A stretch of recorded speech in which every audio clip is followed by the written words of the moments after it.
प्रधान बादशाह चालाकी से झूठ बोल के लोगों को प्रधान सेवक बोलता है। वो देश के दोषी हैं, अपराधी हैं कि उन्होंने खुद वो वैक्सीन लगवाई नहीं और देश के लोगों को मजबूरन कोविशील्ड लगवाने के लिए और मजबूर किया।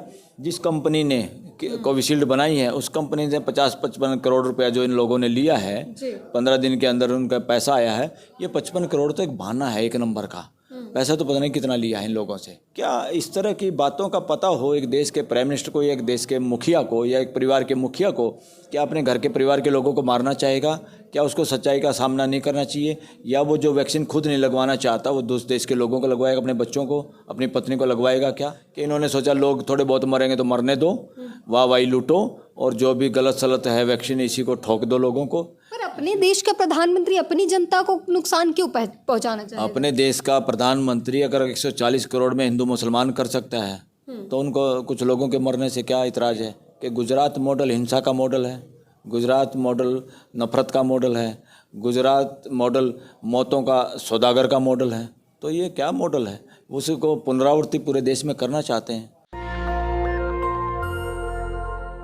नमस्कार, मैं ब्यूटी गिरी और आप देख रहे हैं नेशनल दस्तक। आज सुबह जिस तरीके की एक खबर आई उसके बाद देश में डर का माहौल है। जनता डरी हुई है और कह रही है कि हमारे जीवन का सौदा किया गया है, वो भी प्रधानमंत्री ने किया है।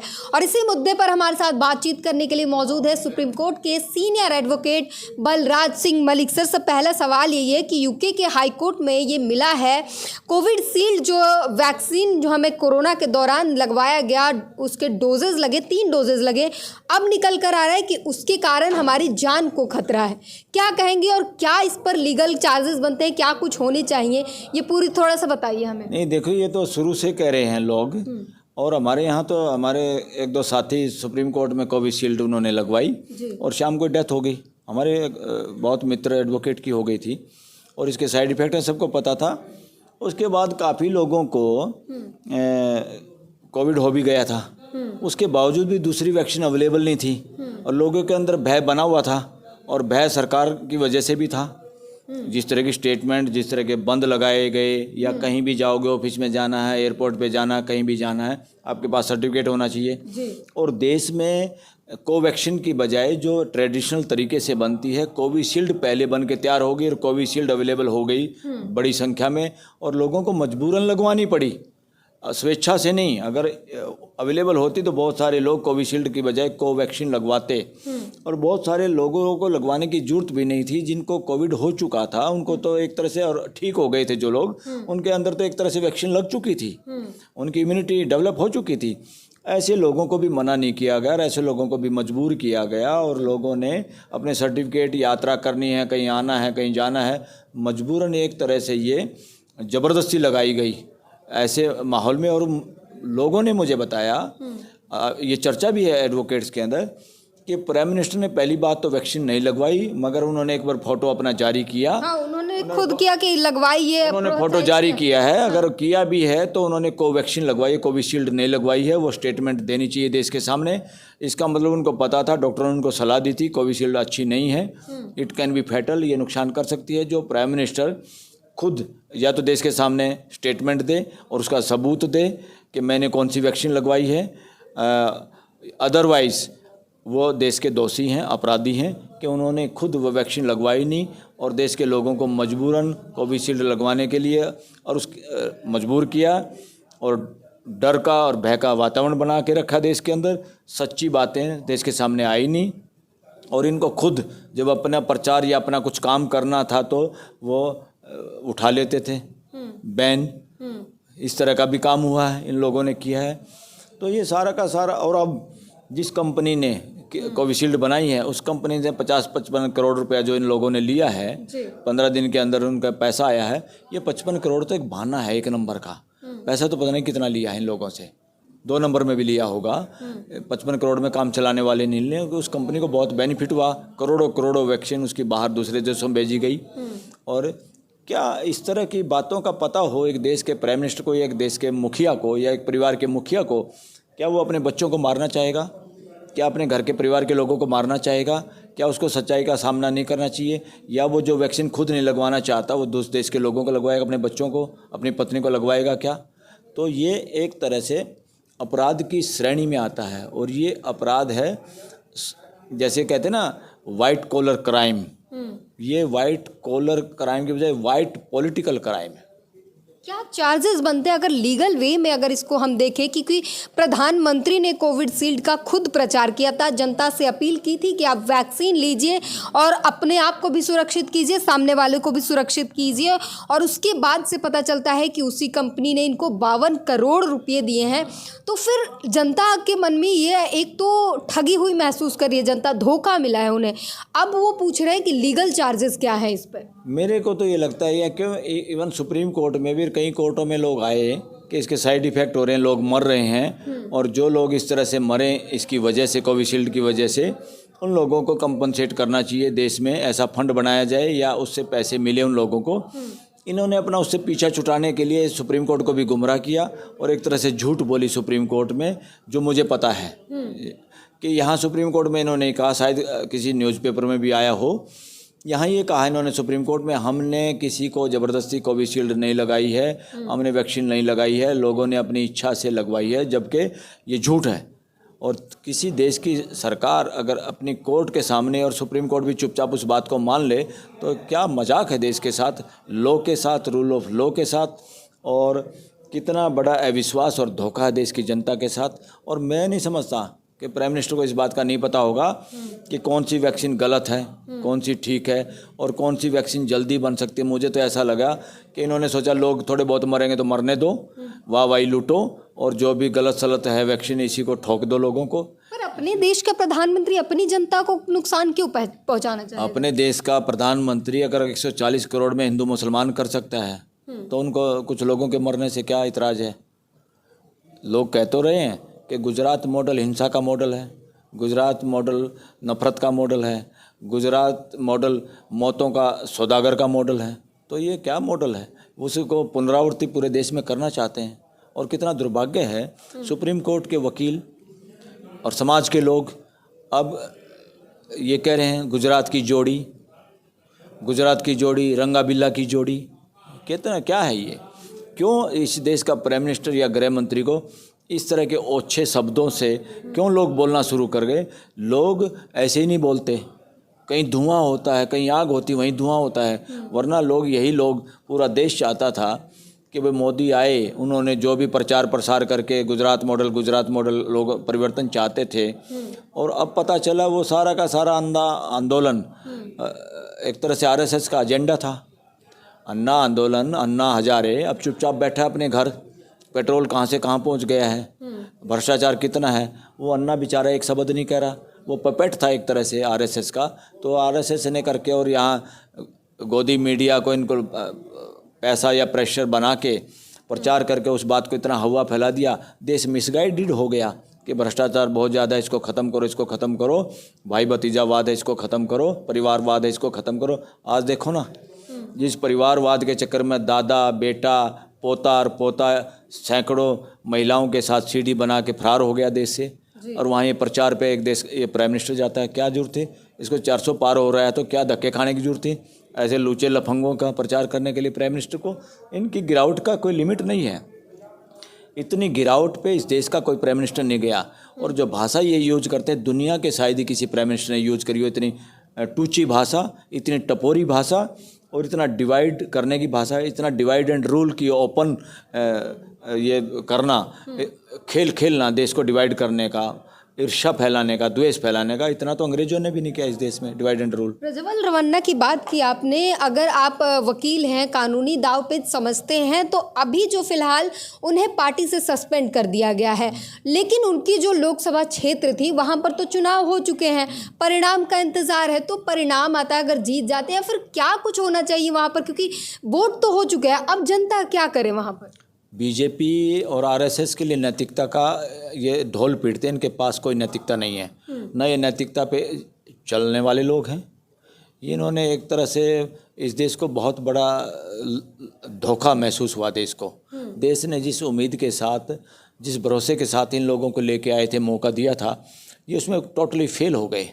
इस देश को हम एक मानवीय व्यवस्था में बदल सकते थे 10 साल में, तो और एक इस तरह की व्यवस्था दे सकते थे जहां हर आदमी, हर सिटीजन भागीदारी महसूस करे। देश का हर नागरिक देश की व्यवस्था में भागीदारी करना चाहता है, उनको रास्ते नहीं मिलती, अपॉर्चुनिटी नहीं मिलती, ठगी ठोरी चल रही है, व्यवस्था के नाम पे शासन चल रहा है, मानसिकता राजशाही की है, सेवक की नहीं है।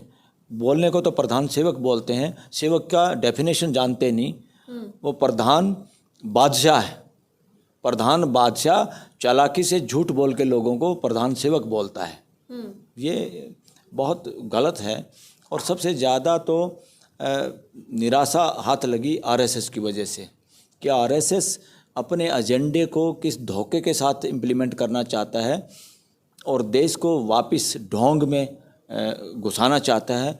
और जिस तरह के पॉलिटिकल लोगों या पॉलिटिकल पार्टी के जरिए वो इन्होंने इस काम को करने की कोशिश की, उससे देश को बहुत निराशा लगी, बहुत देश बैकवर्ड हुआ। बल्कि सड़कें बनने से देश फॉरवर्ड नहीं होते।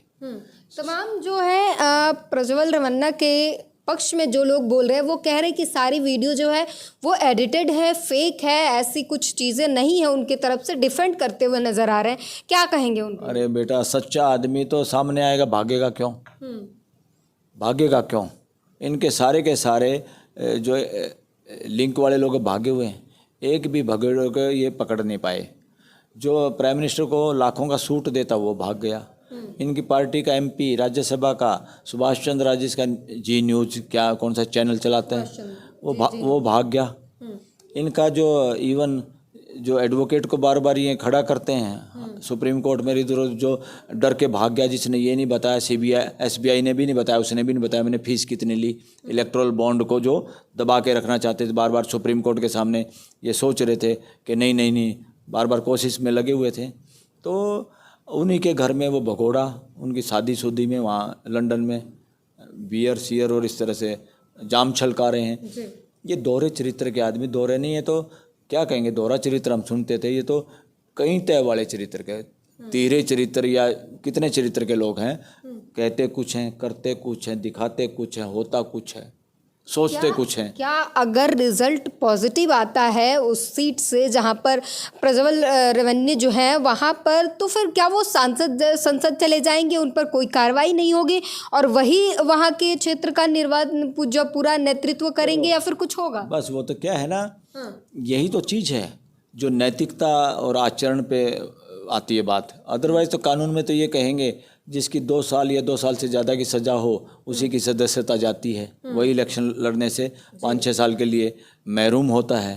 तो वो बेशर्मी से आके फिर वो बन जाएंगे एमपी, अगर वो जीतता है तो। हमारी कोर्ट कोई कार्रवाई नहीं करेगी, चुनाव आयोग कोई एक्शन नहीं लेगा? हमारी कोर्टें दरअसल क्या है, वो इतनी ज़्यादा प्रो सिस्टम लगती हैं कई बार, वो प्रो कॉन्स्टिट्यूशन जो होना चाहिए सिस्टम को, कोर्टों को ज़्यादातर, कि उनको परवाह नहीं करनी चाहिए। क्या सरकार और क्या पार्लियामेंट, उनको तो ये करना चाहिए मेरे सामने जो मुद्दा है वो मुझे देखना है कि संविधान के अनुसार हुआ नहीं हुआ, लोगों के फंडामेंटल राइट की अवहेलना हुई या नहीं हुई, लोगों को न्याय मिला कि नहीं मिला इस पॉलिसी में। उनको सिर्फ और सिर्फ कुछ नहीं देखना चाहिए, कौन सीएम, कौन पीएम, कौन पार्लियामेंट, उनको ये देखना चाहिए मेरे सामने जो मुद्दा है उसमें संविधान क्या कहता है और प्रीएम्बल क्या सोचता है, लक्ष्य किधर है, जाना किधर है, देश को किधर ले जाना है, उस पर ध्यान देना चाहिए हाई कोर्ट और सुप्रीम कोर्ट को। मगर बहुत बार इस बात पे ध्यान नहीं दे पाती है और देश के लोगों में बड़ी बेचैनी रहती है। ऐसा लगता है कि जितना सहयोग न्यायालयों का होना चाहिए था इस देश को और आगे ले जाने के लिए सही रास्ते पे, वो सहयोग अभी तक सुप्रीम कोर्ट, हाई कोर्ट इस देश को नहीं कर पाई है, संविधान को नहीं कर पाई है। तो क्या हम ये माने कि जैसा कि आपने कहानियां बताई, आपके दोस्तों में भी कई लोग ऐसे हैं जो कोविड शील्ड के कारण उनकी जान गई हैं, तो हमारे इधर केस भी किया गया लेकिन सुप्रीम कोर्ट ने एक्शन नहीं लिया और हमें डिपेंड, अगर यूके के हाई कोर्ट से अगर ये नतीजा ना आता तो हमें कभी पता ही नहीं चलता ये सारी चीज़ें।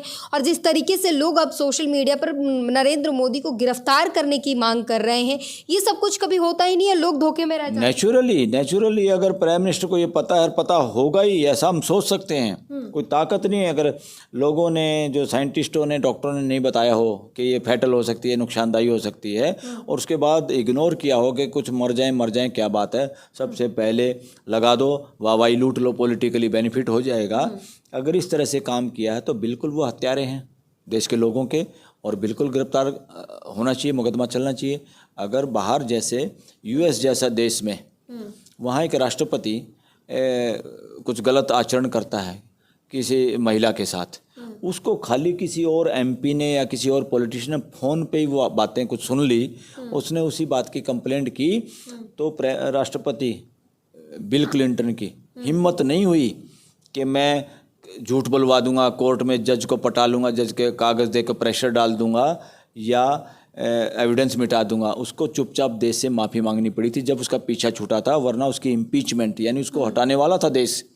तो ऐसे ही इस देश में अगर रूल ऑफ लॉ है, इस बात की जांच होनी चाहिए, और प्राइम मिनिस्टर ने उसमें कोताही बरती है। कितने लोगों की जान गई है, कितने घरों के चिराग बुझे हैं, कितनी पत्नियों का सुहाग उजड़े हैं, कितने माँ बाप की बेटा बेटियों ने जान गंवाई है, ये लाखों की संख्या में इस देश में, सही जांच हो तो।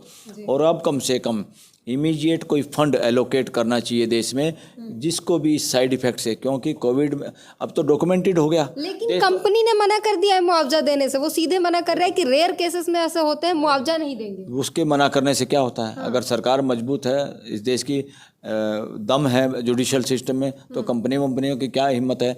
देखो, देश को पता तो था ये गड़बड़ है, और सबको पता है इसके नुकसान है, कभी भी किसी की वो, अब तो सामने आ गया। हाई कोर्ट जब, अगर इंग्लैंड की हाई कोर्ट में कंपनी ने मान लिया हाँ हमारी इसमें कोविशील्ड में या वैक्सीन में जिसके ये दी हुई है उसके ब्लड में क्लोटिंग बन सकती है, और ब्लड क्लोटिंग से उसको ब्रेन हेमरेज या हार्ट अटैक हो सकता है, तो पूरे देश में कितने लोग मरे हैं? कम से कम इतना तो करें ये अपराधी लोग कि एक पूरा फंड जनरेट करें, उसको अलग उसमें हो। इस तरह की क्लोटिंग होके किसी की भी डेथ होती है और उसने कोविशील्ड लगवाई है, तुरंत कम से कम आर्थिक रूप से तो मदद दी जाए, ताकि उसके बच्चे, उसके माँ बाप, बूढ़े माँ बाप या विधवा औरत अपना गुजारा कर सके। इतना तो इस अपराधी सरकार को करना ही चाहिए। जी बिल्कुल। तो अब जो है आंकड़े निकाले जा रहे हैं, पिछले 2 सालों में जिस तरीके से जो संख्या बढ़ी है हार्ट अटैक की, उससे अंदाज़ा लगाया जा रहा है कहीं ऐसा तो नहीं कि ये कोविशील्ड का असर है जिसके कारण लोगों के हार्ट अटैक हुए हैं। और इसके बाद अगर इंग्लैंड से ये खबर ना होती, इंग्लैंड के हाई कोर्ट में अगर ये सब कुछ ना हुआ था, एक व्यक्ति ने केस ना किया होता, तो ये कभी पता ना चलता। और अब लोग डर में हैं। इस पूरी बातचीत पर अपनी प्रतिक्रिया ज़रूर दीजिए। नेशनल दस्तक की आपसे गुजारिश है कि अगर इसको बचाना चाहते हैं तो नेशनल दस्तक को सब्सक्राइब करने के लिए रेड कलर के सब्सक्राइब बटन को दबाएं, फिर बेल आइकन की घंटी दबाएं। नेशनल दस्तक को बचाने के लिए बहुत जरूरी है कि हर खबर को शेयर करें, लाइक करें, कमेंट जरूर करें।